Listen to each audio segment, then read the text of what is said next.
గత ప్రభుత్వంలో సకల శాఖ మంత్రిగా పేరొందిన సజ్జల రామకృష్ణారెడ్డి ఆడవారి జీవితాలతోనే కాదు సెలబ్రిటీలు సినీ తారల జీవితాలతో కూడా ఆడుకుంటున్నారు. అయితే ఈ విషయంపై మాట్లాడడానికి మనతో పాటు ఎనలిస్ట్ మధుసూదన్ రెడ్డి గారు మనతో ఉన్నారు.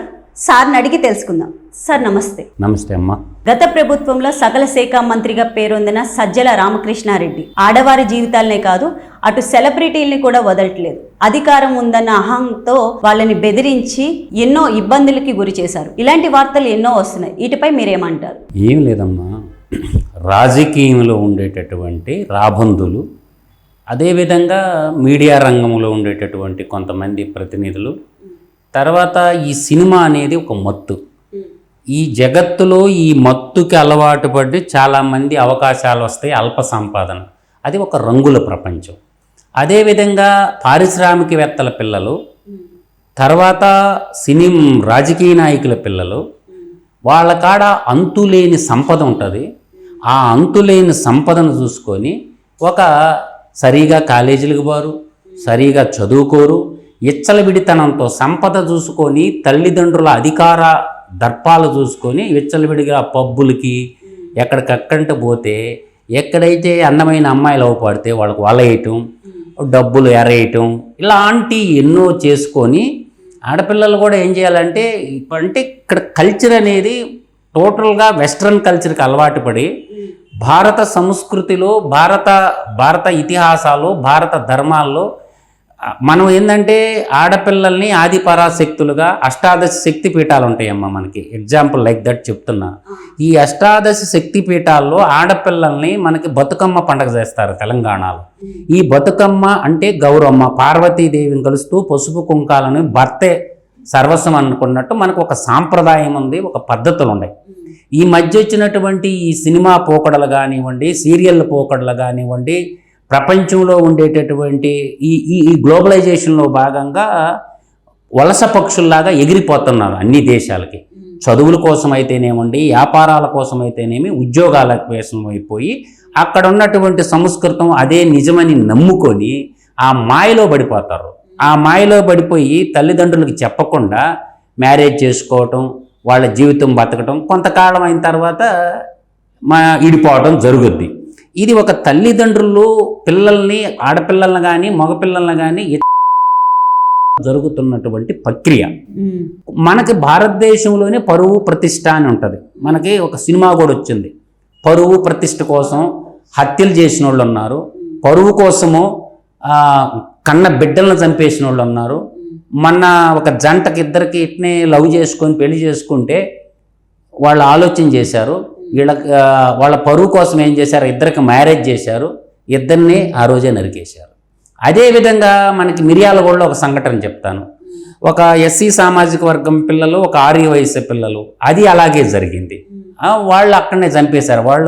వాళ్ళు ఏం చేశారంటే అబ్బాయిని చంపేసేశారు పరువు కోసం. ఈ పరువు హత్యలు, ఈ పెద్ద పెద్ద వాళ్ళు ప్రేమించడానికి తిరగడానికి ఏమో అమ్మాయి అవసరం, కానీ అమ్మాయిల్లో కూడా ప్రవర్తన మారాల. ఈరోజు మనం హైదరాబాద్ మెట్రోలో చూస్తుంటే మగపిల్లలు ఏంటంటే మణికట్టులు కాడి షర్ట్లు వేసుకుంటారు, షాక్స్లు వేసుకుంటారు, షూ వేసుకుంటారు.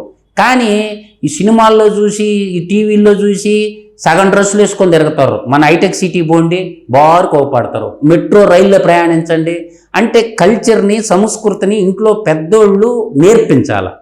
ఈ నేర్పించినప్పుడు ఏమి జరుగుతుందంటే ఇటువంటి పోకడలు, అంటే విలాసవంతమైన పోకడలు. అట్లాగే మనకి వద్దన్నా ఏమన్నా కూడా ఒక 7 గుణాలు మనిషిలో ఉంటాయి. అవి భగవంతుడు పెట్టిన గుణాలు అన్నమాట. ఈ సప్త గుణాల్లో వీటిని కంట్రోల్లో పెట్టుకోవాలా. ఈ కంట్రోల్లో లేకుండా విచ్చలవిడితనం ఏర్పడిందనుకో, ఇటువంటి ప్రక్రియలు ఏంటంటే పరువు కోసం వీళ్ళు. ఇప్పుడు ఒక పెద్ద పారిశ్రామికవేత్త వాడేం చేశాడు, ఒక హీరోయిన్ని లవ్ చేశాడు. ఇప్పుడు వాళ్ళిద్దరు అండర్స్టాండింగ్ దొంగతనంగా పెళ్లి చేసుకోవాలనుకున్నారు. అంతెందుకమ్మా మహేష్ బాబు ఎట్టి పెళ్లి చేసుకున్నాడు నాకు చెప్పమాను. నర్మదా శిరోదక్ని బొంబాయి పరువు బాధ్య అని చెప్పి కృష్ణ గారు వాళ్ళు పెళ్లి చేసుకుంటుంటే వెనక ఫ్లైట్లో పోయారు మన కృష్ణ గారి కుటుంబం. ఇప్పుడు నాగార్జున గారు ఉన్నారు. నాగార్జున గారిది ఏంది, ఆయన ఇంట్లో హిస్టరీ ఏంది? నాగార్జున సినిమా యాక్టర్ నాగార్జున మొట్టమొదటి ఎవరు, రామానాయుడు బిడ్డను చేసుకున్నాడు, ఆమెకి డైవర్స్ ఇచ్చిండు, మళ్ళీ బెంగాల్ ఆమెను తీసుకొచ్చి చేసుకున్నాడు. మళ్ళీ వాళ్ళ కొడుకు పరిస్థితి ఏంది, రెండో ఆమె మళ్ళీ వచ్చిందినగా మనం చూసినాము.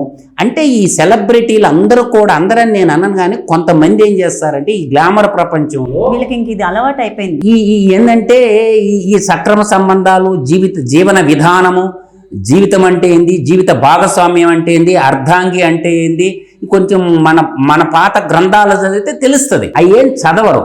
అవి చదవకుండా ఇదే కళల ప్రపంచంలో ఓడలాడుతుండబట్టి దీనికి ఏం చేస్తారంటే తల్లిదండ్రులు, ఒరే నా పరువు పోద్ది, నేను పెద్ద పారిశ్రామికవేత్తనని అట్లా పొలిటికల్ పార్టీలు మనకి ఎవరో ఒకరిని ఇన్వాల్వ్ అవుతారు.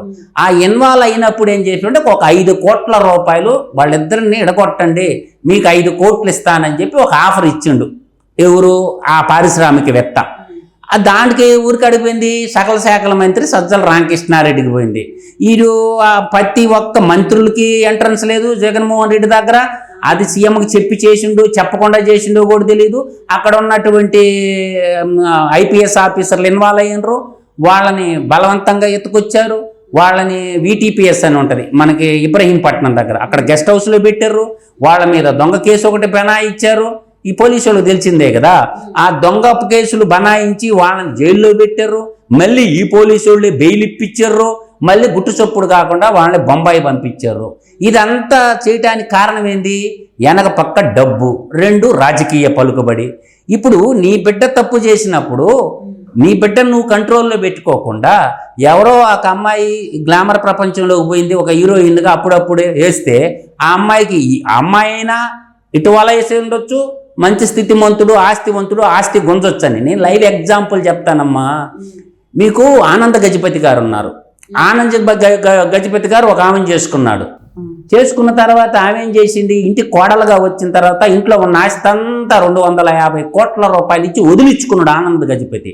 ఆమె కూతుర్ని తీసుకొచ్చి మొన్న మనకి ఎక్కడ అప్పన్న స్వామి దేవస్థానం చైర్మన్గా చేశాడు జగన్మోహన్ రెడ్డి. ఏది ఆనంద గజపతి సెటిల్మెంట్ చేసుకున్నాడు. ఈ మనిషి ఇంట్లో ఉండటానికి కుదరదు, ఈ మనిషి దొంగ, నన్ను ఏదో ప్రేమించి మాయ చేసి, ఆమె కేరళ ఆమెను చేసుకున్నాడు. చేసుకున్న తరుణంలో ఇంట్లో ఉన్న ఆస్తి అంతా ఢిల్లీకి తరలిచ్చి అక్కడ అసలు భర్తకు పంపిస్తుంది ఆస్తులని. అవి ఆయన పసిగట్టిండు. ఈ మనిషి ఇంట్లో ఉండకూడదని 250 కోట్ల ఆస్తి ఇచ్చి పంపించాడు అశోక్ గజపతి వాళ్ళ అన్న. ఇవన్నీ నిజాలు, నేను చెప్పే అబద్ధాలు కాదు. అంటే ఇప్పుడు ఎలా ఉంటుందంటే, ఇప్పుడు సైన్యంలో ఉంటారమ్మా, సైన్యంలో వాళ్ళు ఏం చేస్తారంటే విషకన్యలని ప్రయోగిస్తారన్నమాట. అంటే డిఫెన్స్లో ఉన్న అధికారులకు వలేస్తారు. పాకిస్తాన్ వాళ్ళు కొంతమంది సైన్యంలోని ఆడవాళ్ళకి అదే పని, బాగా గ్లామర్ వాళ్ళ క్రైటీరియా. గ్లామర్ ఉండి ఇంగ్లీష్ మాట్లాడగలిగి 4 నైస్గా మాట్లాడే వాళ్ళని దేశ రహస్యాలను కొట్టేయటానికి వీళ్ళని విషకన్యలు అంటారు. వాళ్ళు ప్రయోగిస్తారు. వాళ్ళ దేశం కోసం భారతదేశ రహస్యాలు దొబ్బులుంటాయి. అట్లాగే డబ్బున్న ఆస్తి ఉన్న పరులకి వలేస్తారు. ఆ వలేసి వాళ్ళ ఆస్తి గుంజాలని చూస్తారు. ఇట్లాంటి ఈ సమస్య అంతా గ్లామర్ ప్రపంచంలో ఇంటింటి రామాయణమే. మన తెలుగు రామాయణాలు చాలా పెద్దవి ఉన్నాయి అన్నమాట. రామాయణం అంటే ఏకపత్ని రతుడు రాముడు. అట్లాంటి వీళ్ళు మనం సామెత చెప్పాను నేను, ఇంటింటి రామాయణం అని. కానీ వీళ్ళు చేసిన పనికి ఈ రాజకీయ నాయకులు అమ్మాయి జీవితంతో ఆడుకున్నారు. వాళ్ళిద్దరు ఏడ దొంగచాటుగా పెళ్లి చేసుకుంటారు, నా పొరుగు ఏడబోద్దు అని చెప్పి ఆ తండ్రి ఆవేదన. మొత్తం మీద ఏంటంటే సకల శాఖల మంత్రి సజ్జల రామకృష్ణారెడ్డి పనులన్నీ ఇయ్యేను. తాడేపల్లి కొంపలో కూర్చొని ఎమ్మెల్యేని బెదిరించిండు, మంత్రులను బెదిరించిండు. మొత్తం జగన్మోహన్ రెడ్డి కాదు రూల్ చేసింది, మొత్తం ఒక గ్యాంగ్ని ఏర్పాటు చేసి ఆ జగన్మోహన్ రెడ్డికి తెలిసి చేశాడో తెలియదు అంటారా జగన్మోహన్ రెడ్డికి? ఇవన్నీ కొన్ని తెలుసు, అన్ని తెలియాలనే రూల్ ఉండదమ్మా. ఇప్పుడు ఈ IAS IPS చదువుకున్నారు కదా, వీళ్ళకేం పోయే కాలం అమ్మా. ఇప్పుడు వ్యక్తిగత జీవితాల్లో మీరు దూరి మీరు సకల శాఖల మంత్రి సజ్జల రామకృష్ణారెడ్డికి ఊడిగించేయటానికి ఉన్నారా? ఇప్పుడు 4 సింహాల బొమ్మ మీద ఏముంటుందమ్మా, సత్యమేవ జయతే అని ఉంటుంది. కాకి కద్దరు ఏకమయ్యి అమ్మాయి జీవితంలో దూరి ఆడుకున్నారు కదా. అమ్మాయిని ఏం చేశారు కూడా, అమ్మాయి గజ వణిగిపోతుంది, బయటికి చెప్పాలన్నా కూడా చెప్పుకోలేరు కదా. తెరపైన అయితే విద్యాసాగర్ అని చెప్పేసి పేరు వస్తుంది. సరే, పేర్లు ఏమన్నా ఉండొచ్చు, చేసింది పని మంచి పని కాదు. ఒక ఆడపిల్ల జీవితంతో ఆడుకోవటం అనేది ధర్మం కాదు. భారత ధర్మశాస్త్రాల ప్రకారం ఒప్పుకోవు. కాబట్టి ఇది ఏం జరిగిందనేది కూలంకషంగా నేటి NDA కూటమి ప్రభుత్వం, ఇప్పుడు CC కెమెరాలు ఉన్నాయి, ఏ ఓట్లకు పోయారు, ఎందుకు పోయారు. ఇప్పుడు ETPS కాడ కూడా CC కెమెరాలు ఉంటాయి. కోర్టులో ప్రవేశపెట్టారు, రిమాండ్ వేశారు. అసలు ఆ అమ్మాయిని ఏం చేశారు ఎవరికి తెలియదు. కాబట్టి వాడు సజ్జల రామకృష్ణారెడ్డి అనే వాడిని అరెస్ట్ చేసి 4 పెరిగితే నిజాలన్నీ కక్కుకుంటా బయటకు వస్తాయి. ఈ సజ్జల రామకృష్ణారెడ్డి ఒక్కడే ఆంధ్రప్రదేశ్ యొక్క ప్రజల సొమ్ము ఎంత తినేశాడు? ఒక సలహాదారుడుగా ఉండే అర్హత సజ్జల రామకృష్ణారెడ్డి ఉంది. వాడు కేవలం బిఏ చదువుకున్న గాడు. ఇప్పుడు సజ్జల రామకృష్ణారెడ్డికి బిఏ చదువుకున్న బేవర్స్ అని నేను చెప్తున్నా కదమ్మా. వాళ్ళ నాన్నగారు చాలా మంచోడు. సింహాద్రిపురం మండలంలో సజ్జల రామకృష్ణారెడ్డి వాళ్ళ నాన్న ఒక పోస్ట్ మ్యాను. ఆయన నిజాయితీగా పెట్టిండు, కమ్యూనిస్ట్ ఆయన. ఈ ముండా కొడుకు ఏం చేసిందంటే జర్నలిజంలో చేరి మొట్టమొదట ఈనాడులో పనిచేసి తర్వాత చిన్నంగా సాక్షిలోకి దూరి జగన్మోహన్ రెడ్డి పంచన చేరిండు. ఈడు పెద్ద పాలేరు అన్నమాట జగన్మోహన్ రెడ్డి కాడ. ఈడేదో పెద్ద తోపు తురుంకాడు అనుకొని ఆ జగన్మోహన్ రెడ్డిని వాడు నమ్ముకున్నాడు. వాడు ఇటువంటి పారంపోకు పనులన్నీ వెనక పక్కన అందరూ ఏమనుకుంటారు, ఓ అమ్మగా వాచ్మెన్ లాగా ఉన్నాడు, ద్వారపాలకుడిలాగా, వీడికి అన్నీ తెలుసు, ఈడే పెద్ద పుడింగ్ అనుకున్నారు. వాడిని నమ్మి ఎమ్మెల్యేలు మునిగిర్రు, వాడిని నమ్మి మంత్రులు మునిగిర్రు. అందువల్ల ఏంటంటే అందరినీ భయపెట్టే సర్వసైన్యాధ్యక్షుడు అంటారు కదమ్మా, అటువంటి పాత్ర చేశాడు. అంటే కాకి కద్దరు ఏకమయ్యి ఈ పనులన్నీ చేశారు. నేను చెప్పగలిగేది ఒకటేనమ్మా, ఆడపిల్లలైనా మగపిల్లలైనా భద్రంగా ఉండాలా. మనం బయటకు పోయేటప్పుడు ఎక్కడన్నా ఆఫీసులో పనిచేసేటప్పుడు చాలా భద్రంగా ఉండాలా. ఎస్పెషలీ మీడియా రంగంలో పనిచేసే ఆడపిల్లలు కానీ, తర్వాత సీరియల్లో పనిచేసే ఆడపిల్లలు కానీ, సినిమా రంగంలో పనిచేసేటువంటి కళల ప్రపంచంలో, తర్వాత బిగ్ బాస్ అనేది పెద్ద వాటిలో పోవటం, నేనేదో గ్లామర్లో ఉంటావు. ఇప్పుడు సంఘ సంస్కర్తలు చెప్పేది ఇందుకేనమ్మా. ఇటువంటి చెడు, ఇప్పుడు పేకాట ఒక వ్యసనం, ఒకడికి డ్యాన్స్ వ్యసనం, ఒకడికి మందు తాగటం వ్యసనం, రకరకాల వ్యసనాల్లో ఈ కూడా కొన్ని వ్యసనాలు ఉంటాయి. అందువల్ల ఏంటంటే మానవతా విలువలు, మంచి చెడులు, చట్టాల పట్ల అవగాహన ఇవన్నీ తెలుసుకోకపోవటం కోట వస్తున్నటువంటి కష్టాలు. ఈ పని చేసినటువంటి తాడేపల్లి గాడికి ఈ సజ్జల రామకృష్ణారెడ్డి గారు అందరి జీవితాల్లో ఏళ్ళు పెట్టాడమ్మా. ఇప్పుడు వాడిని తక్షణం అరెస్ట్ చేసి 4 పీకితే డీజీపీ గారు మన అనితా మేడం గారు, ఆమె టీచర్ అమ్మగా ఉండి రాజకీయ రంగంలో ప్రవేశం చేసేసి ఆమె మీద కూడా, మన అనితా మేడం గారి మీద కూడా ఎంత ట్రోలింగ్ చేయాలో అంత ట్రోలింగ్ చేసిండు. చేపించినోడల్లా ఈ సజ్జల రామకృష్ణారెడ్డి, వాడు కొడుకు సజ్జల భార్గవరెడ్డి గారు. ఇవాళ హోమ్ మినిస్టర్ మేడం గారు ఏం చేయాలా? వీడి ఆడండో సజ్జల రామకృష్ణారెడ్డిని పట్టుకొచ్చి 4 తోగితే నిజాలన్నీ తన్నుకుంటా వస్తాయి. అందువల్ల మనం ప్రపంచంలో ఐఏఎస్ ఐపీఎస్ చదువుకున్న వాళ్ళు కూడా ఊడిగించేస్తా బానిస బతుకులు బతుకుతా ఉంటే ధర్మాన్ని కాపాడుతున్నవాడే. ఇప్పుడు తండ్రి ఉండడమ్మా, తండ్రి కాపలా కాయాల్సిన తండ్రి చెరబడుతుంటే ఈ రోజుల్లో ఏం చేస్తారు ఆడపిల్లలు? ఇవాళ మనం పేపర్లో న్యూస్లో చూస్తున్నాం. తండ్రి ఆడపిల్లలను చెరబెట్టినటువంటి సంఘటనలు ఎన్నో చూసినాం. హిందూ పేపర్లో కానీ, ఇండియన్ ఎక్స్ప్రెస్లో కానీ, ఈనాడులో కానీ, సోషల్ మీడియాలో కానీ. తండ్రి ఆ విధంగా కాపాడాల్సిన రక్షకుడే భక్షకుడిగా తయారైపోతుంటే ఈ సకల శాఖల మంత్రిగాడు చాలా సొమ్ము తినడం ఆంధ్రప్రదేశ్ సొమ్ముల. వాడికి అర్హత లేనోడు తిరుపతికి పోయినట్టు ఈ కన్వర్షన్ కరప్షన్ గ్యాంగ్ అంతా చేరి, నేను చెప్తున్నా, కన్వర్షన్ కరప్షన్ గ్యాంగ్ అంతా చేరి ప్రజల సొమ్ము నాకేయటమే కాక ఇటువంటి లంగాలు ఎత్తుకోరు పనులు చాలా చేశారు. ఈ బ్యాచ్ చూసుకోండి.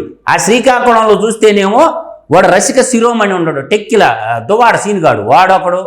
తర్వాత విశాఖపట్నంకి వచ్చేసరికి వాడు కాలేజీలు పెట్టుకొని 10 మందికి విద్యాబోధనలు చెప్పి భావి భారత పౌరులు తయారు చేసే అవంతి సీన్గాడు ఒకడు. ఆ తర్వాత ఆ నుంచి ఇటుపక్క వచ్చేసరికి ఆ అనంతబాబు గాడు ఒకడు. ఆ తూర్పుగోదావరి జిల్లాలో మన్యం ప్రాంతంలో వాడు జూనియర్ జగన్ అంటాడు. ఆ గంజాయి వనాలు గంజాయి వ్యాపారం చేసుకున్నది అంతా వాడు.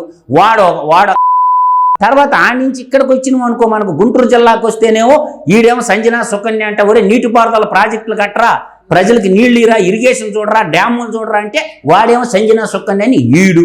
అటుపోతే అనంతపురం జిల్లాకు పోయేసరికి ఒక ఎంపీ, హిందూపురం ఎంపీ గోరంట్ల మాధవ్ అని, వాడు పోలీస్ డిపార్ట్మెంట్లో సిఈగా పనిచేసి వాడు ఒకడు. వాడేమో మొత్తం ఒంటి మీద బట్టలే ఉప్పి చూపిస్తుండా. అది ఆ యువజన శ్రామిక రైతు పార్టీ కామాంధుల పార్టీ అని చెప్పుకోవచ్చమ్మా. అదే వాళ్ళకి సిగ్గు లజ్జ ఏమి తెలీదు. ఆడపిల్లలన్నా ఇలువ లేదు.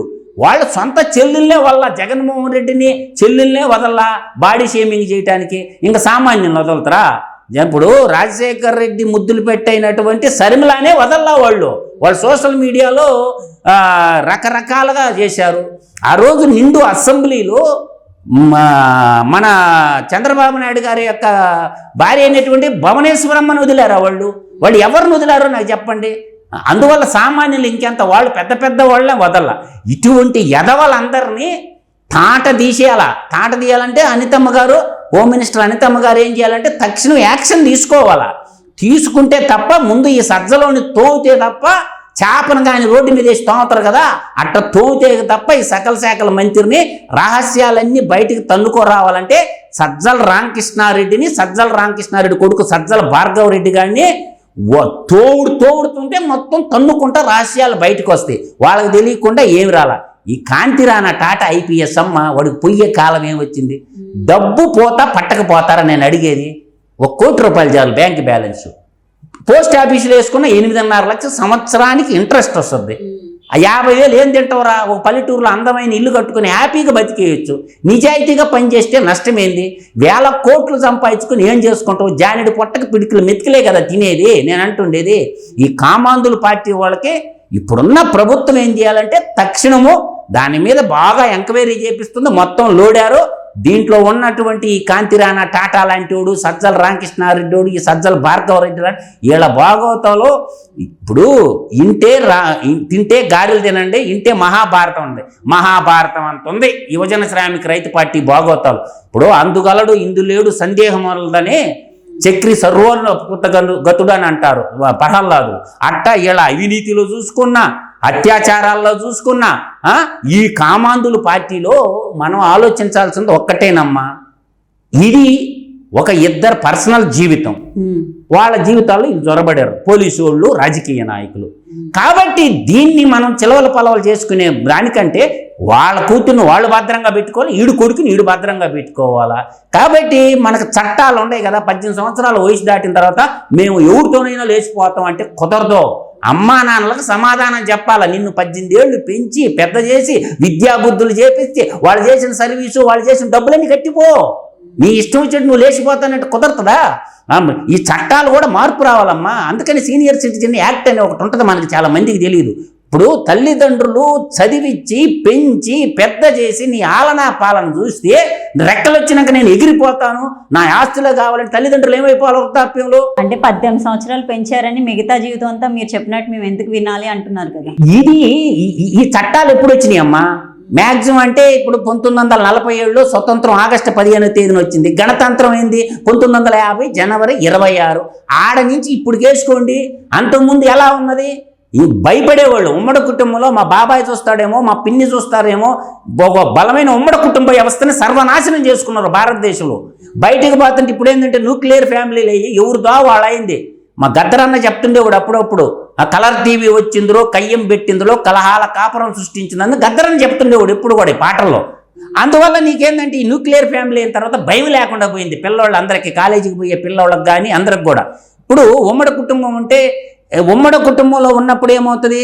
తాతమ్మో నానమ్మో తర్వాత బాబాయో పిన్నో ఎవరో ఒకరు చూస్తుంటారు కదా, మందలిస్తారు, 4 తగిలిస్తారు. ఈరోజు ఏముంది? భార్యాభర్తలు ఇద్దరు ఇంటికి వచ్చే వాళ్ళకి తగాదే పెట్టుకొని నాంపల్లి కోర్టుకు పోండి, సివిల్ కోర్టు. డైవర్స్ కేసులు ఎన్ని ఉంటాయో చూడు, సాఫ్ట్వేర్ వాళ్ళే చదువుకున్న అజ్ఞానులమ్మ వీళ్ళంతాను. ఈ ఎందుకు డైవర్స్ వస్తుంది? ఆ పిల్లడు కివ్వమని ఆడుస్తుంటాడు, వీడు ఎత్తుకునేవాడు ఉండడు. నువ్వు నీకు కూడా సగం ఉంట కదా, నువ్వు పెంచాను అంటుంటారు.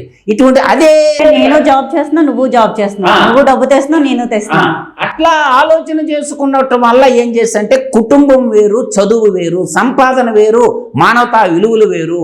ఈ అన్నిటి తెలుసుకోకుండా నేను సాఫ్ట్వేర్ ఇంజనీర్నైనా, నేను ఎంటెక్ ఇంజనీర్నైనా అని పుడింగులు మాట్లాడుకుంటూ సంకనాగిపోయేది మన జీవితాలే. ఇప్పుడు తెలీదు, వృద్ధాప్యంలో తెలుస్తుంది పిల్లల విలువ ఏంటి అనేది, భర్త విలువ ఏంటి అనేది, భార్య విలువ ఏంటి అనేది. వయసులో ఉన్నప్పుడు ఏం తెలియదు. అవును, ఇప్పుడు పెంచుకునే కొంటే పెరిగేది ధనం అమ్మా, అర్థమందా? పెరిగే కొంది తరిగేది అందం. గుర్తుపెట్టుకోండి, మనం పెంచుతూ ఉంటే ధనం పెరుగుతూ ఉంటుంది తల్లి. నేను అందంగా ఉన్నాను అనుకోకూడదు ఎవరు కూడా. ఎంత అందగట్టయినా పెరిగే కొంది ముడతలు పడిపోయి ఏమైపోతారని అందరూ తెలుసు. అంతా పెంచుకుంటే పెరిగేది ధనం, పెరిగే కొంది తరిగేది అందం. ఇది దృష్టిలో పెట్టుకోకుండా ఈ కాస్మోటిక్ ఫేస్లు, హైటెక్ సోకులు వేసుకొని విచ్చలవిడితనంగా తిరిగితే నష్టపోయేది ఇద్దరు నష్టపోతారు. ఇది ఒక కుటుంబ సమస్య. వాళ్ళు ఏం చేశారంటే అతను పారిశ్రామికవేత్త కాబట్టి పరువు ప్రతిష్టలకు పోయి ఆ సకల శాఖల మంత్రి ఆ తాడేపల్లి పాలేరు గారిని ఆశ్రయించిండు. వాడు IAS IPS వాళ్ళు చెప్పారు, ఫ్లైట్లో పోయిరంట మగోళ్ళు. ఏడేం పని బాట లేనట్టు ఏడున్న గంజాయిని పట్టుకోవచ్చు కదా, ఏడున్న ఇసుక స్మగ్లింగ్ పట్టుకోవచ్చు కదా. అందువల్ల ఇదంతా వీటికన్నా కూడా అదే ముఖ్యమైన పని కదా, అందుకే ఫ్లైట్ లో అది వెళ్ళొచ్చు. కాదమ్మా, ఇప్పుడు వాళ్ళ నాన్న సజ్జల రామకృష్ణారెడ్డి నాన్న కమ్యూనిస్ట్ అమ్మ, చాలా గౌరవంగా బతికిండు సింహాద్రిపురం మండలంలో. ఈడు వచ్చిన తర్వాత ఒక ఆ కమ్యూనిస్ట్ భావజాలాన్ని మర్చిపోయి కరప్షనిస్ట్ గా తయారైపోయిండు. కాబట్టి వాళ్ళ నాన్నగారు బాగానే బతికిండు. ఈడు ఎదవైతే పోలీసు వాళ్ళు ఆ ఎదవకు తోడారు, దొంగలకు తోడు దొంగలు తోడారు. కాకి కద్దరు ఏకమైపోయి ఆ అమ్మాయి జీవితంతో చెడుగుడు ఆడుకున్నారు. అందువల్ల ఏంటంటే నేను చెప్పి ఇవాళ ఈనాడు పేపర్లో మెయిన్ పేజీలో వార్త రాశారంటే ఒక క్రెడిబిలిటీ ఉండే పత్రిక ఈనాడు పత్రిక. దాంట్లో వార్త పడిందంటే నిజం లేకుండా వాళ్ళు రాయరు. అందువల్ల ఏంటంటే ఈ సకల శాఖల మంత్రి సజ్జల రామకృష్ణారెడ్డి రాసలీలలు ఇంకా చాలా ఉన్నాయి. అవన్నీ ఒకటొకటి బయటకు వస్తే, ఇప్పుడు కాలం గతించే కొద్ది అన్నీ బయటకు వస్తే ఈ సజ్జల రామకృష్ణారెడ్డి అనేవాడికి భూమి మీద బతికే అర్హత కూడా లేదమ్మా. వాడు చిత్రహింసలు పెట్టని ఊరే లేదమ్మా. పోలీసు వాళ్ళని చేతిలో పెట్టుకొని అందరిని ప్రతి గ్రామంలో ఉండరు సజ్జల రామకృష్ణారెడ్డి గారి బాధితులు. వాడేం లేదు, మగాడైతే సజ్జల రామకృష్ణారెడ్డి ఒక గంట రోడ్డు మీద తిరగమను తొక్కి పారేస్తారు. వాడు హైదరాబాద్లో ట్యాంక్ బండ మీద కానీ తర్వాత విజయవాడలో కానీ పుడింగ్ మాట్లాడేవాడు కదా, గవర్నమెంట్ తగుదనమ్మని పెద్ద మొత్తం ఇదిలాగా ప్రతిదానికి వచ్చేవాడు కదా సజ్జల రామకృష్ణారెడ్డి. ఇప్పుడు ఎందుకు దొంగతనంగా దొంగలాగా తిరుగుతుండు? వాడిని ఏమొద్దు, ఒక గంట తాడేపల్లిలో 1 కిలోమీటర్ నడవమనండి సజ్జల రామకృష్ణారెడ్డి, లేదు విజయవాడ బెంచ్ సర్కిల్ నుంచి నడవమని చెప్పండి, లేదు వాడి ఛాయిస్ వాడిదే, హైదరాబాద్ ట్యాంక్ మీద నడవ తొక్కి పారేస్తారు. ఎందుకు? వాడికి చావు భయం పెట్టుకొని ఉంది సజ్జల రామకృష్ణ, ఎవడు ఏ పక్క నుంచి వచ్చి పొడచునని. అందువల్ల ఏంటంటే ఈ ఇలువలు లేనోళ్ళ గురించి మనం మాట్లాడటం వేస్ట్. ఇప్పుడున్న ప్రభుత్వం హోంశాఖ కానీ దీని మీద తరోలిగా చర్య తీసుకొని వాడిని తోమితే 4 చాప్టర్లను దోమితే బండ మీద వేసా అబ్బా కొడుకులు ఇద్దరిన. అందువల్ల నేను చెప్పేది ఏంటంటే ఇది ఆలోచన చేసుకోవాలమ్మా. ఒక రాజనీతిజ్ఞుడు అందరూ కూడా రామరాజ్యం కావాలని కోరుకుంటారు. రాముల వారి చిత్రపటాన్ని పెట్టి కళ్యాణం చేసుకుంటారు. ఎందుకు? నా భర్త ఏకపత్ని వ్రతుడుగా ఉండాలని. అదే ఈరోజు అట్లాగా శ్రీరామచంద్రుడు లాంటి భర్త కావాలని కోరుకుంటారు. అట్లాగే సతీ సావిత్రి లాంటి భార్య కావాలని కూడా హస్బెండ్ కోరుకుంటారు. ఎందుకు? భర్త ప్రాణాలు ఎముడు ఎత్తుకోబోతుంటే ఎంబడబడి గుంజకొచ్చుకున్నది సతీ సావిత్రి లాంటి వాళ్ళు, సతీ అనసూయ లాంటి వాళ్ళు ఎంతోమంది ఈ దేశ సాంప్రదాయాలని, మన సీతమ్మమ్మ ఎన్ని కష్టాలు వచ్చినా భర్తనే వదలలేదు. కాబట్టి భార్యాభర్తల బంధం చెప్పుకోవడానికి ఎంతో ఘనమైన ఇతిహాసాలు మన కళ్ళ ముందుండే. అవి తీసి చదువుకుంటే భార్య అంటే ఏంది, భర్త అంటే ఏంది, పిల్లలు అంటే ఏంది అంతా తెలుసద్ది. అందువల్ల నేను చెప్పేది ఏంటంటే ఈ లైలా మజ్ను కథలు పనికిరావు. భారతదేశంలో పరువు కోసం ప్రాణాలైనా తీసుకుంటారు. ఈ పుణ్యభూమి, ఇది వేదభూమి, పరువు కోసం ప్రాణాలు ఇచ్చేటటువంటి వేదభూమి ఇది. దీనికి కొన్ని టర్మ్స్ అండ్ కండిషన్. నా ఇష్టం వచ్చినట్టు తిరగతానంటే ఆడపిల్లలు కానీ మగపిల్లలు కానీ తల్లిదండ్రులు అంగీకరించవు. నీ చట్టం మడిచిపెట్టుకోమంటారు. చట్టం ఎప్పుడు పుట్టింది? భారత సంస్కృతి ఎప్పుడు పుట్టిందమ్మా? గతంలో మ్యారేజ్ రిజిస్ట్రేషన్లు ఎంతమంది చేయించుకుంటారమ్మా? మా పల్లెల్లో జరిగిన మ్యారేజ్లు రాములవారి గుడి సమక్షంలో, పెద్దల సమక్షంలో మ్యారేజ్ చేసుకుంటారు. పోయి రిజిస్ట్రేషన్ ఆఫీస్కి పోయి సంతకాలు ఏం పెట్టుకోరు. బంధం అది మన 7 అడుగుల సంబంధం. అది ఒక అగ్ని సాక్షిగా, ఆకాశం సాక్షిగా 7 అడుగులు నడిచి హోమకో ఇట్లా అన్నిటి మీద ప్రమాణం చేసి చేసుకుంటారు. ఇది మన సంస్కృతి. నా తుది శ్వాస వరకు ఎన్ని కష్ట నష్టాలు వచ్చినా కూడా చెయ్యి విడగొట్ట కొంగు ముడేస్తారు, చెయ్యి కడితే ఇంత సాంప్రదాయబద్ధంగా ఉంటే నీ చట్టం మడిచిపెట్టుకో. కాబట్టి సంస్కృతి ముందు పుట్టింది, చట్టం తర్వాత పుట్టిందమ్మా. అందువల్ల సంస్కృతిని కాపాడుకోవాలి మనం. ఆ సంస్కృతిలో ఈ విష సంస్కృతి, ఈ వెస్టర్న్ కల్చరు, ఈ సినిమా వాళ్ళు, ఈ సీరియళ్ళు, మీరు ఏ సీరియల్ అన్నా చూడండి అమ్మ, టీవీ పెట్టా ఒక అమ్మాయికి పెళ్ళయి ఉంటుంది, ఒక భర్త ఉంటాడు, ఇంకొక వస్తుంది బావా అంట. 10 సీరియల్ అంతేగా. పెళ్ళైనోడు తప్ప పెళ్ళిగానోడు అవుపడ్డా.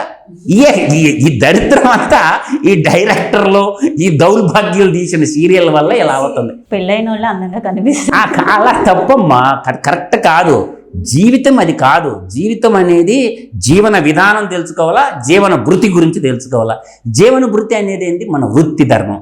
ఏ సాఫ్ట్వేర్ ఇంజనీర్గా ఉంటే సాఫ్ట్వేర్ ఇంజనీర్గా, టీచర్గా, లెక్చరర్గా, కార్పెంటర్గా, తర్వాత అమాలి కూలీగా, టాపీ మేస్త్రిగా, ఒక డైరెక్టర్గా, ఒక యాక్టర్గా, ఒక నవల రచన. ఇది ఒక పెద్దదమ్మా. ఎందుకంటే భక్తి మహర్షి చెప్తాడు విద్యా పద్ధతులు, విద్యానామనరస్య రూపమధికం ప్రచ్ఛన్న గుప్తధనం విద్య యశస్సుకరి భోగకరి విద్య గురునాం గురురహ విద్యా బుద్ధజనో విదేశగమనే పరదేవత రాజ్యసాను పూజ్యతేన హింధనం విద్యాహీన పశువహ అని ఏ మహానుభావుడు భక్తర్ గారు విద్యా పద్ధతులు ఏనాడు చెప్పాడు. అందువల్ల ఏంటంటే మనం శతకం చదవం, మనం ఏమని శతకం చదవం, మనం ఏం భక్తారి సుభాషితాలు చదవము, చదవం కదా. మనకు వచ్చింది 26 అక్షరాలు పురాణమే కదా. 56 అక్షరాలు ఉన్నటువంటి సాంస్క్రిట్ను చదువుకోము, తెలుగును చదువుకోము. అందువల్ల ఇదంతా ఉన్న విద్యా వ్యవస్థలో ఉన్నటువంటి లోపాలు సినిమా రచయితలు సినిమా పాటలు రాసి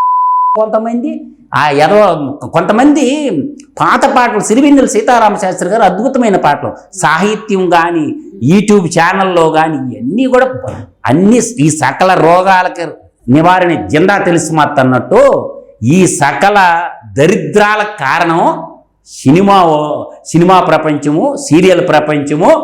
ఇవన్నీ నిజాలు అనుకుంటారు చాలా మంది, అది అబద్ధం అని తెలియదు. అంటే తెరపైన ఏది చూపిస్తున్నారో అది నిజంగా మనం కూడా అది అబద్ధం అని తెలియదు, అది నాటకం అనే సంగతి తెలుసుకుంటే తెలుసద్ది. అందువల్ల నేను అంటుండేది ఏంటంటే ఆడపిల్లలు కానీ మగపిల్లలు కానీ భద్రంగా ఉండండి, తల్లిదండ్రులకి ఇబ్బంది పెట్టకుండా సంఘంలో గౌరవస్తులుగా ఉండాలి. కానీ సంఘాన్ని మనం సంస్కరించాల్సిందే, సంఘాన్ని గౌరవంగా బతకాల్సిందే. అందువల్ల విడితనంగా ప్రవర్తిస్తే నష్టపోయేది నీ కుటుంబం, నువ్వే తప్ప మిగతా వాళ్ళకి ఏం కాదు. ఇప్పుడు యూట్యూబ్లో ఇన్ని వీడియోలు చేస్తున్నామమ్మా, ఎందుకు? అన్ని ఛానళ్ళు 100 ఛానళ్ళు కోడైకి వస్తున్నాయి. నీ పొరుగు గంగలా కలిసిపోయింది బంగాళాఖాతం, ఇంకేడుందరా నీ పొరువా?